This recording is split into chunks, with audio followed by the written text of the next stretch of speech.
quel moment as-tu pensé être un homme politique et quelles sont les raisons qui t'ont motivé? En fait, il n'y a pas de moment dans la réflexion. Tout jeune, j'ai toujours été intéressé par l'accompagnement des autres. Je me souviens quand j'étais au lycée Schlecher, j'ai été avec d'autres, ceux qui ont mis en place des élections au niveau de l'internat du lycée Schlecher. On était en seconde et des copains et moi, on a décidé qu'à l'image de ce qui se faisait dans le monde des adultes, qu'on mettrait aussi un maire de l'internat. Et c'est ainsi que nous avons, de la 6e à la terminale, le soir, pendant les études, organisé avec l'assentiment de proviseur du lycée Schlecher, des souverains généraux. On disait souverains généraux à l'époque. Nous avons organisé une élection pour élire le maire de l'internat du lycée Schlecher. Donc ça remonte à loin mon engagement vis-à-vis des autres. Et après, dans ma jeunesse, j'ai récupéré cet engagement pour le mettre au service des associations de la Trinité. Voilà, c'est la somme de tout temps depuis ma tendre jeunesse. Et ça vient du fait que j'ai été élevé sur une habitation. Dans le temps, Trinité, il y avait beaucoup d'habitations et mon père était gérant d'habitation. Et j'ai vu, j'ai pas participé parce que j'étais trop jeune, mais j'ai vu la souffrance des agriculteurs. J'ai connu les grèves, les grandes grèves agricoles de cette époque, et j'ai compris depuis là qu'il faut qu'il y ait des hommes et des femmes qui se mettent au service des autres, et notamment des plus humbles. Dans la vie de tous les jours, quel était ton modèle de jeunesse? Mon modèle de jeunesse? Ah, il y en a tellement. Il y en a tellement. Je dirais, j'ai été impressionné dans ma jeunesse par un homme politique martiniquais, c'était Aimé Césaire.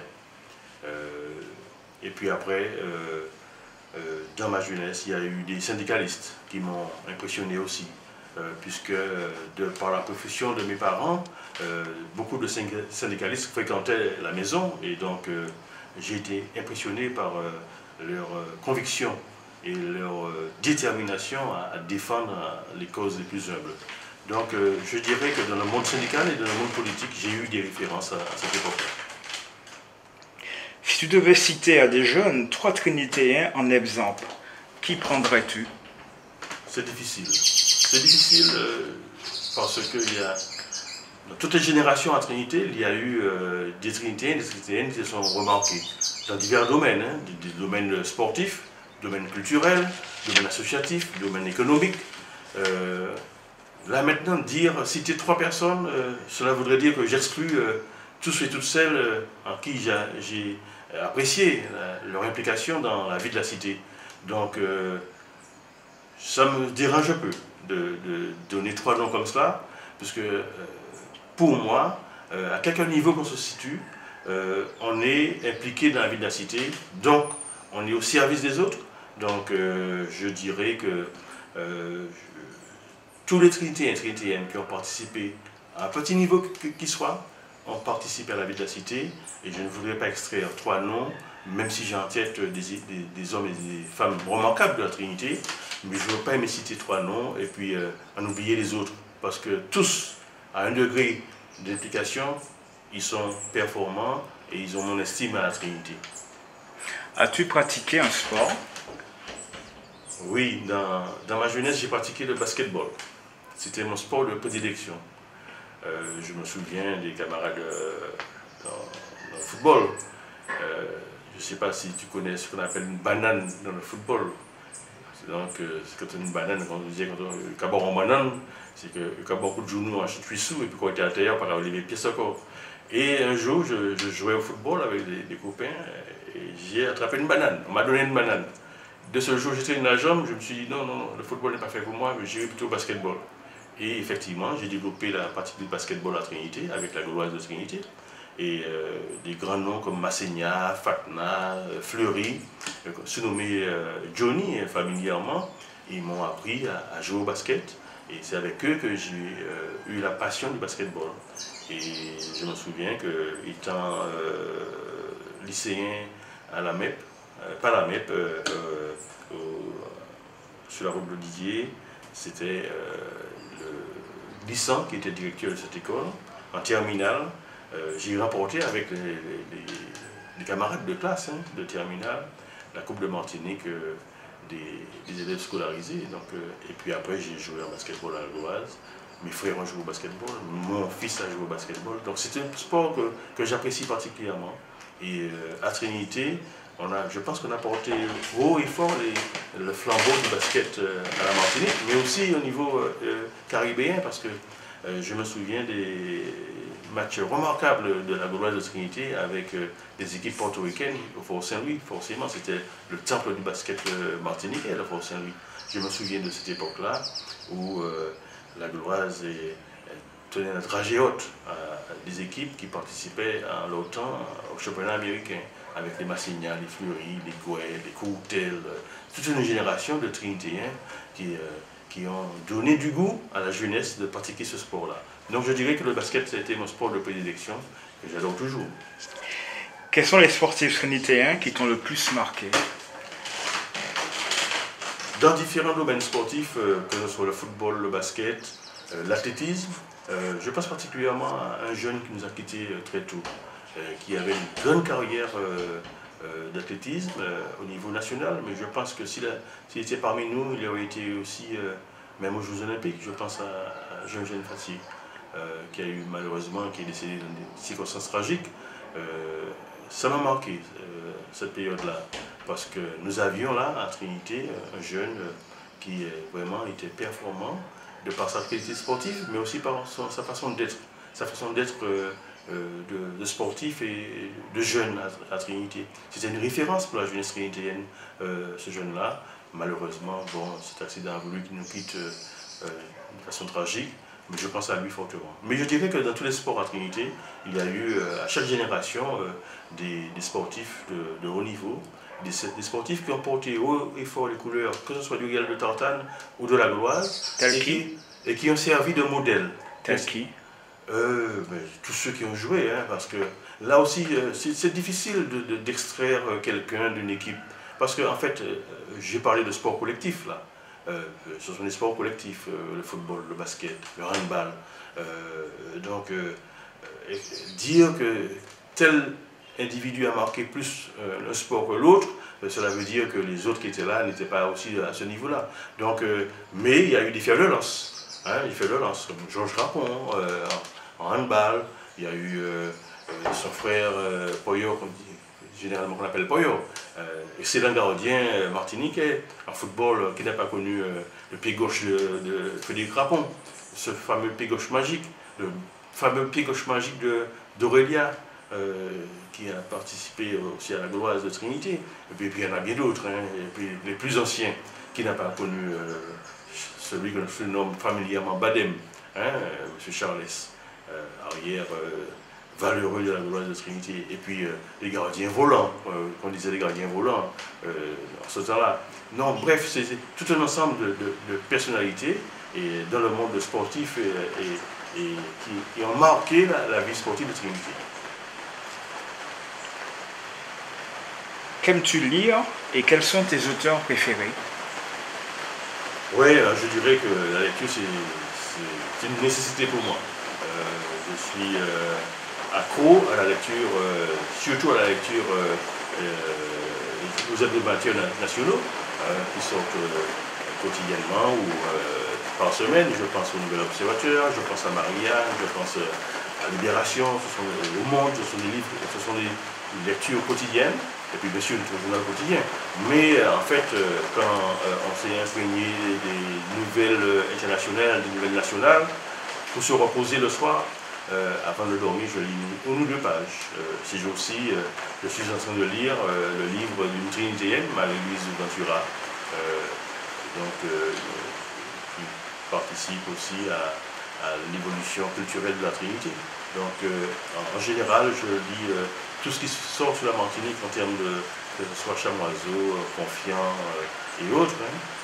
Je pense que c'est une nécessité pour moi, mais aussi une nécessité pour la Martinique de pouvoir accompagner les écrivains, parce qu'en achetant leurs livres, surtout ce sont des livres très pédagogiques, très didactiques, qui nous replongent dans la Martinique profonde, et cela nous permet, nous en tant que politiques, d'appréhender autrement la vie politique, parce que la vision d'un écrivain n'est pas forcément celle de politique, et je pense que le politique a besoin de se ressourcer dans ce genre de littérature pour pouvoir porter des solutions autres que purement techniques et politiques à la population de la Martinique, et singulièrement à celle de Trinité. Quels sont tes goûts musicaux? Je ne dirais pas que les goûts musicaux sont variés. Je suis né d'une époque où j'ai dansé les danses traditionnelles. Donc, je le répète souvent, hein, j'ai été dans le ballet de Loulou Bois-la-Ville. J'ai scolarisé à Fort-de-France, j'ai intégré le parc floral. Son temps-là, ça s'appelait le parc floral. Hein, il n'y avait pas reconstruit le carré du parc floral. Et avec Loulou Bois-la-Ville, j'ai appris à danser des danses traditionnelles. Je ne dirais pas danse folklorique, parce que c'est un terme que je n'aime pas beaucoup. Je dirais plutôt danse traditionnelle, parce qu'il n'y a pas de folklore à ce niveau-là. Ce n'est pas de folklore, c'est une culture martiniquaise, purement martiniquaise, qu'il faut défendre. Donc je dirais danse traditionnelle. Donc que ce soit la bazooka, la biguine, la valse, le bel air. J'ai dansé ces danses-là avec Loulou Bois-la-Ville. Et j'allais même sur les bateaux qui accostaient dans la rade de Fort-de-France. En ce temps-là, il n'y avait pas classe le jeudi après-midi. C'était le jeudi après-midi, il n'y avait pas classe. Et avec Loulou Bois-la-Ville, tout jeune scolarisé à Fort-de-France, dans les classes de 6e, 5e, je montais sur les bateaux de touristes avec Loulou Bois-la-Ville et pour danser les danses traditionnelles pour les touristes de passage à la Martinique. Et c'est pour cette raison que depuis ce temps-là, j'ai vraiment un goût prononcé pour nos danses traditionnelles. Et si j'ai une préférence, je dirais que tous les artistes qui produisent nos danses traditionnelles ont mon encouragement, et je ferai en sorte aussi que ces danses-là perdurent, parce que c'est vraiment le fond de l'âme martiniquaise, c'est la culture martiniquaise qui s'exprime à travers la biguine, à travers la mazurka, parce que quand on écoute une belle biguine, avec les paroles qui... belle biguine musicalement, mais aussi la musique, c'est une musique écrite, mais aussi un texte. Et la biguine martiniquaise traduit toujours le reflet de la société. Si tu prends les anciens morceaux de biguine de Fernando Nassien et des autres, ce sont des sujets de société qui étaient traduits dans la biguine. Et dans cela. Tout petit, qui n'a pas connu l'Amenoué. Moi, quand j'étais scolarisé au primaire à Trinité, quand il était 17h30 et puis qu'il commençait à faire sombre, je me pressais de rentrer chez moi parce que, bon, la rumeur disait que la Kenya a monde a passé, qui est battu dans l'auto, en Amenoué, qui est battu, qui est battu épéo, qui est kidnappé. Donc, il y avait des espèces de rumeurs en Martinique, et bien ça a été traduit en musique par nos musiciens d'un temps, et toute la Martinique s'est reconnue dans cette chanson-là. Et donc c'est pour cette raison que je dis que vraiment cela participe vraiment à l'ancrage de la population dans la culture martiniquaise. C'est pour cette raison que j'ai vraiment profond respect pour nos artistes qui produisent ce genre de musique. Et je dirais que c'est d'abord cette musique-là qui ma préférence va à cette musique-là. Mais naturellement, il faut évoluer dans sa société. Maintenant, la jeunesse produit du zouk. Il y a des zouks de bonne qualité, il y a des zouks de moins bonne qualité. Bon, ben, il faut prendre ce qu'il est. Et le temps fera son œuvre. Et les bons morceaux de zouk aussi vont rester. J'apprécie également le zouk parce que, bon, un zouk bien écrit, bien swingé, c'est bien aussi pour nous parce que le zouk est rentré dans la tradition culturelle martiniquaise. Donc il faut, à côté de nos artistes qui produisent la base même, biguine, valse, mazurka, c'est ajouter le zouk, et là aussi, je dirais que le zouk, c'est une autre composante de notre culture, et à ce titre-là, quand il y a un bon zouk qui est produit, c'est avec plaisir aussi que je l'écoute. Quelles sont tes autres passions dans la vie? Mes autres passions? Si je te dis, tu vas peut-être sourire. J'ai une autre passion, c'est la cuisine. Ah, voilà, la cuisine. J'aime beaucoup cuisiner, mais j'aime beaucoup aussi jardiner. Et quel serait ton plat fétiche? Mon plat fétiche? Oui. Ah là là, quelle question. C'est une question à 1000 francs, ça. C'est une question à 1000 francs, parce que un plat fétiche, nous sommes trinitéens, je suis trinitéen, je dirais le trempage. Je ne vais pas rester un trimestre, 3 mois sans faire un trempage chez moi. Même si je le fais à 2 avec mon épouse, je fais le trapage pour deux. Et on se met à table, on met notre petite feuille de banane et on mange notre trapage à deux. Donc c'est un plat que j'apprécie beaucoup. Un plat trinité, c'est un plat que je porte au haut, parce qu'on fait le trapage chaud au mois de juillet et ça a beaucoup de succès. Mais bon, mais tous les autres plats, le colombo, bon, tous les plats antillais sont des plats qui ont ma préférence. Et puis, le jardinage aussi, puisque bon, tu sais bien que j'ai été aussi agriculteur dans une époque de ma vie, dans les années 80, j'ai été agriculteur, j'ai planté de la canne avec la Château-Robert sur une exploitation. Bon, je n'ai pas pu poursuivre pour des raisons économiques, puisque bon, il fallait être propriétaire du terrain. Je n'ai pas pu faire l'acquisition de ce terrain-là, donc j'ai dû retourner de l'enseignement, puisque j'ai fait des études pour cela, mais revenu au pays, je tenais à apporter ma contribution aussi, autant qu'agriculteur, au développement du pays. Et donc c'est pour cette raison que j'ai ma deuxième passion aussi, que je mettais sur le même plan d'égalité, hein, la cuisine et le jardinage, l'agriculture, je dirais agriculture tout court, c'est une de mes passions aussi. Qu'est-ce que tu aimes jardiner dans ton jardin? Eh bien, j'ai tout ce qu'il faut hein, pour cuisiner, bien sûr. Tout ce qu'il faut comme oignon pays, persil, thym, gombo. Dans ton jardin? Dans mon jardin, aux alentours de mon jardin, j'ai ça. Et c'est aussi en train de planter des tomates, des gombos, puisque c'est la saison. Hein. Et dans quelques petits pots aux alentours des arbres, il y a des bogoji qui poussent, hein, parce que la Noël approche. Donc je vais aller extraire mon bogoji pour manger du local, faire maison. Quelles sont pour toi les 3 inventions les plus remarquables? Les plus remarquables. Nécessairement, ce sont des inventions sur lesquelles... Planétaires. Planétaires. Oui. Tu as l'air de poser des questions difficiles, hein, parce que toutes les inventions sont, à partir du moment où elles sont profitables à l'homme, sont remarquables. Donc, bien sûr, on a eu des découvertes fabuleuses. Hein. Celui qui a inventé la lumière, par exemple, c'est une invention fabuleuse. Celui qui a inventé la transmission téléphonique, c'est une invention fabuleuse. Comment concevoir nos arrière-grands-parents qui étaient esclaves et communiquaient avec le tambour.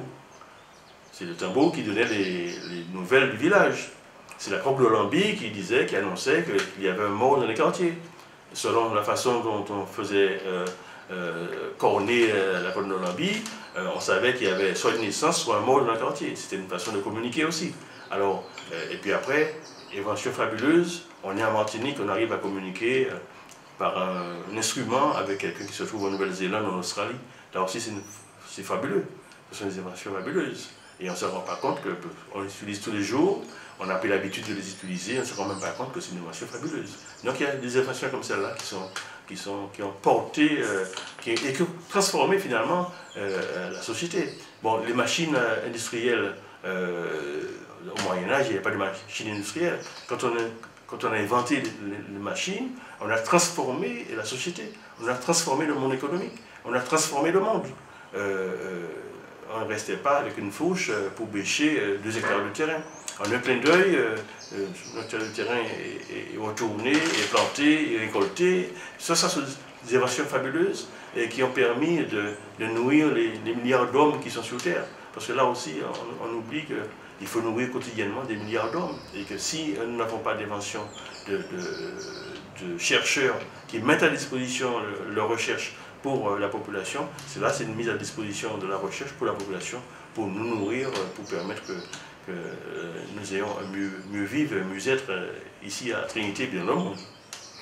Avec quelle personnalité planétaire aimerais-tu dîner et pourquoi? Alors sans hésiter, je dirais Nelson Mandela. Sans hésiter. Sans hésiter, Nelson Mandela. Et parce que tout chacun a suivi son long combat pour la liberté, pour la reconnaissance des droits des Noirs sud-africains, des Noirs tout court. Il y en a bien eu d'autres hein, à son image. Mais là, c'est un symbole. Un homme qui a été emprisonné les 3/4 de sa vie, plus de 30 ans, il a été emprisonné, qui sort de prison, qui est libéré par les mêmes qui l'ont mis en prison et qui pardonne à sa sortie de prison. Il pardonne et il dit à son peuple, je pardonne à ceux qui m'ont mis en prison parce que nous devons travailler ensemble. Nous devons produire ensemble dans ce pays-là. Et c'est un message universel qu'il donne au monde, au-delà de l'Afrique du Sud. Parce que que ce soit ici à Trinité, que ce soit dans la Martinique, ou dans la France, ou dans l'Europe, ou dans le monde, si on ne se donne pas la main, si on n'est pas conscient que c'est ensemble que nous allons avancer, malgré les différences qui sont en face de nous, que celui-là ait la peau jaune, la peau rouge, la peau blanche, la peau noire, on est tous humains sur Terre. On participe à l'être humain dans le monde. Donc, il faut d'abord s'imprégner de ça. Et c'est ce message-là que Nelson Mandela a donné. C'est pour cette raison que je te dis que si vraiment j'avais l'opportunité de faire un geste pareil, c'est avec cet homme-là que j'aurais dîné, ne serait-ce que, même pas dîner, mais ne serait-ce que d'être en face de lui pour lui dire merci. Un grand merci pour ce que vous avez fait, hein, et ce que nous avons pris conscience que vous êtes. Voilà.